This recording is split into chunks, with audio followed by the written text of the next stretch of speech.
John Wayne and Maureen O'Hara made 5 movies together, but never topped their 1952 classic with 91% on Rotten Tomatoes. John Wayne and Maureen O'Hara are 2 legends of Hollywood's golden age who starred in 5 movies together, the most acclaimed of which is John Ford's 1952 classic The Quiet Man.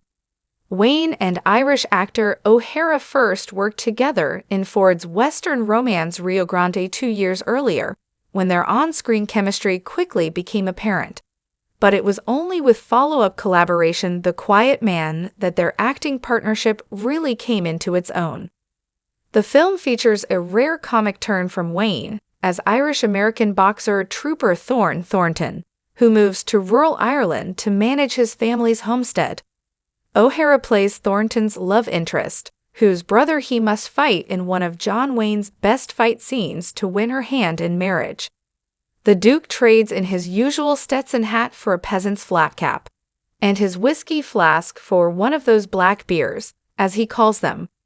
Meanwhile, O'Hara gives the only performance of her career set in her native Ireland. The Quiet Man was John Wayne and Maureen O'Hara's best movie together.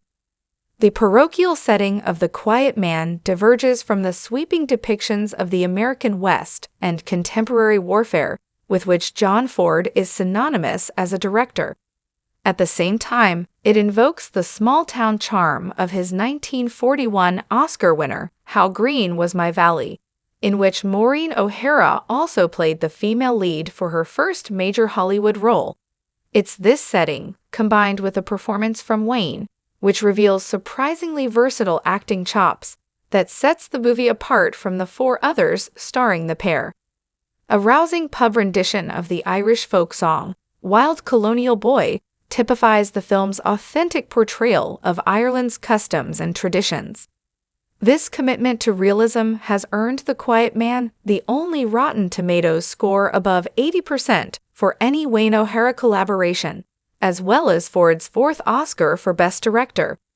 John Wayne and Maureen O'Hara's other movies follow more risk-averse cinematic formulas, with Rio Grande effectively painting the romantic war western by numbers, and 1971's Big Jake leaning heavily into Wayne's long-established curmudgeonly cowboy. Elsewhere, The Wings of Eagles more than earns its parodic reference in the satirical Coen brothers film Hail, Caesar, and the 1963 crowd-pleaser McLintock. Ultimately serves to demonstrate that Wayne and O'Hara weren't really cut out for exploitation cinema. Why John Wayne and Maureen O'Hara were such a great on-screen pairing.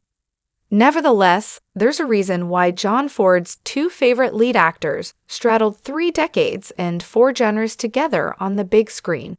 O'Hara could match Wayne's on-screen charisma like few other female actors at the time, while their compatibility for physical comedy is particularly evident in The Quiet Man. Likewise, when it comes to romance, the pair offer up an easy mix of tension and repartee that belies Wayne's legacy as a gun-toting hardman of Western adventure stories. Who gave you leave to be kissing me? O'Hara's heroine Mary Kate Danaher demands of him in The Quiet Man. For once, the Duke defers to a woman's strength of will, and O'Hara, in turn, opens up a tender side to him seldom seen across his half-century in cinema.